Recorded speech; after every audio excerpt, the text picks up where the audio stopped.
Hey, Ursula here.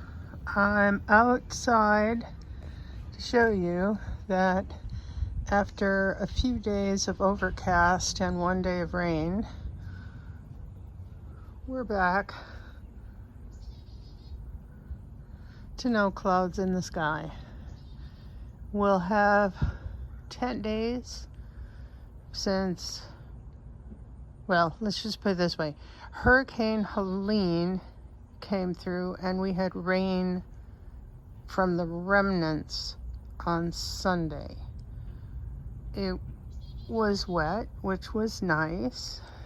It was not overwhelming like it was in a lot of other parts of the country, but yeah.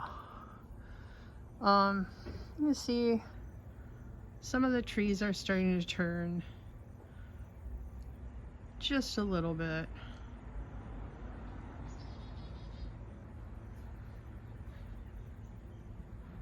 But yeah, there's no rain in the forecast for 10 days at least. And that's just how it is here. So I'm going to show you a few things that I've got going on today. And let's take a look at what I'm up to. Okay, we're in the front yard. And this is going to be one of my winter gardens. Although winter is not happening on time this year. That's a first for us. Usually it almost always frosts around October 15th. But the extended forecast does not show that. So I have carrots going strong here. They're doing much better here than elsewhere. Peas are not climbing the fence, but that's okay. I'm happy for the ground cover. There's purple dead nettle in here too. I'm just going to leave it because the ground still needs cover and it saves me on mulch. So we're just going to leave it as a green mulch.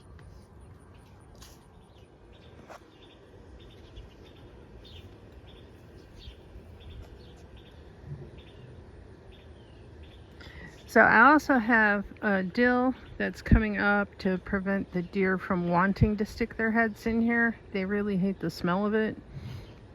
I have the carrots and some of them have covers. Eventually I think what's going to happen is we'll put all these hoops across here and cover it, and then if we need to we'll put a second cover on top of the fence. But for now the plan is to just put hoops across it and cover it once we get cold. The leeks are doing really well. And there is spinach. This is red romaine lettuce, and I think this one, see if we can even see it. This one I just put in, it's called Merlot, and it looks like I might have enough for 2 more rows of lettuce. I started some lettuce in the house last night, but I probably should start more spinach too. Got a little bit more to do here.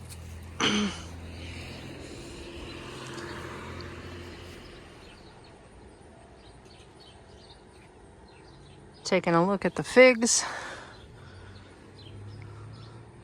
The ants have been eating these before we get to them.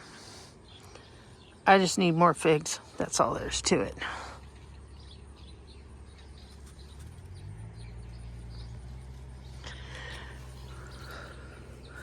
So no figs this year, probably. Deer have been coming through and eating just about everything. I'm taking the tomato wires down, at least the ones that the deer haven't bit outright. And then I have to pull these guys. Underneath them, I do have Swiss chard. And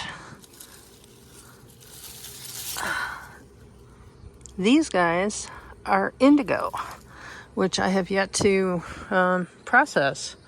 So that'll be fun. Yeah, all this has got to get cleared out. I don't throw things away. I let them compost on the ground, or sometimes they hit infrastructure But they're just going to lay here in case any bees laid eggs or moths or butterflies. It'll stay put. It'll stay in the yard. Trees still need to be trimmed. That has not happened. So let's go in the back and see what's going on. All right, again, I started pulling potatoes. I got 4/10 of a pound out of this bag. I expect about the same out of this one. And yeah, I think this is a peanut. I think the squirrel planted me a peanut. Some of the rest of these, they're in really good shape. I'm just gonna let them go for now. This one too. And I'm not gonna harvest any of the sweet potatoes until frost. We'll see how that goes and if we get anything. Right now, we're at about 54 pounds of produce for the year. It's really not that much compared to years past. And a lot of that has to do with critters and the heat. Tropical trees have come into the house for winter. So the porch looks rather bare. So let's keep going. Okay, I've got a dye table set up still. And I still have my muslin bags here. And I'm getting set to do some echo printing. I have tansy leaves soaking in my rest water.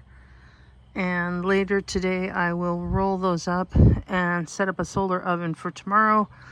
Tomorrow's kind of our last hot, pure sunny day for a bit. It's going to cool down and I won't get as high at temperatures in the oven unless I put the shield on, and then it's too hard to control the temperature.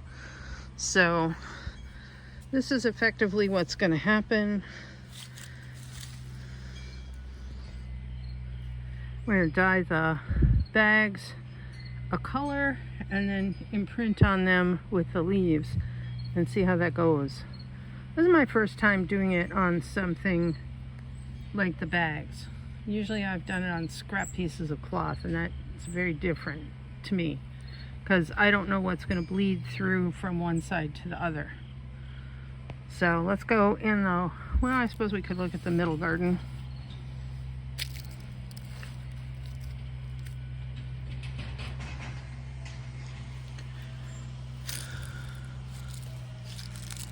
I have beans in here and I'm just letting them go to seed.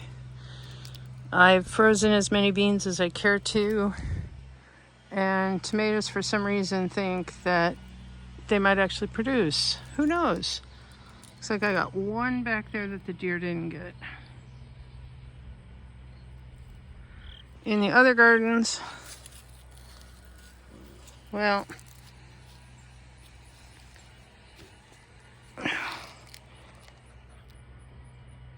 the squash is sad. That's all I'm going to say is the squash is sad. It's been putting out male blooms, but no females. It's been too hot. They won't put up females if it's too hot. And then even when they do put up females, something could come along and eat it. And that's been happening regularly too, wherever they can reach it.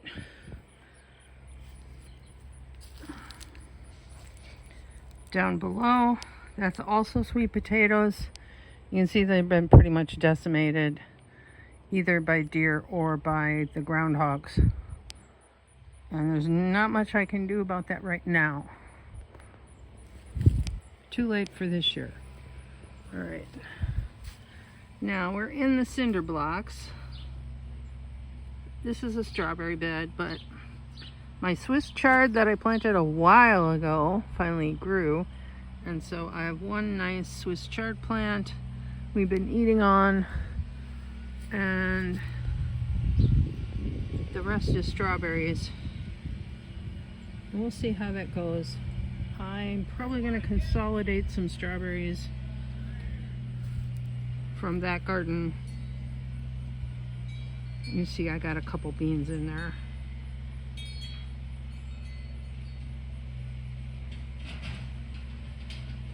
And my neighbors sound like they're working on a project with power tools. So that's interesting. We're gonna go to the way back garden now. This is the last zucchini. And we have a purple basil in front. We have some die-hard nasturtiums. And then of course my own shadow is blocking your view. I've got some carrots in here. They are little tiny ones. They're short, little stubby fingers. After that, I've got my parsley. I planted a bunch of parsleys. There were beans in here. There's still a couple left. And then I have some Napa cabbage, which I'm going to have to put some spray on, some BT, to keep the cabbage moths from decimating them. I did sprinkle Sluggo in here because I noticed slugs all over the yard. Pretty thick and big this time of year. And then hiding underneath, I've got these because I just transplanted them.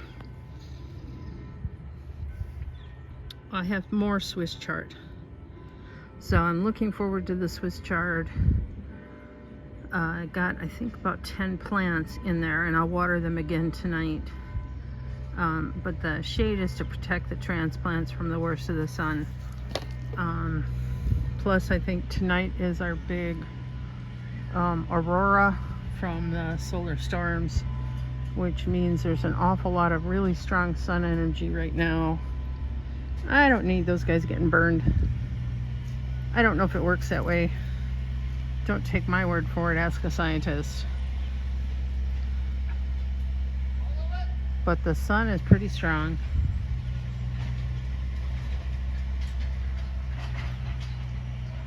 Black raspberries seem to be okay. Roses are starting to recover from the spotted lanternflies. The leaves were decimated by the spotted lanternflies. And I'm going to change how I do this back here, but not on a weekend with so many neighbors out. I want to have time to think and look at it, and also cut some of my branches down so that it's not overhanging the garden here. So that should be good. It'll also give our pear tree, our Asian pear, a little bit of breathing room to grow. Gomi berry could use a haircut too. It's too far over the garage, and that's not good. That garage overheats and it kind of burns the leaves then. So that's another project for another day. Take care, everybody.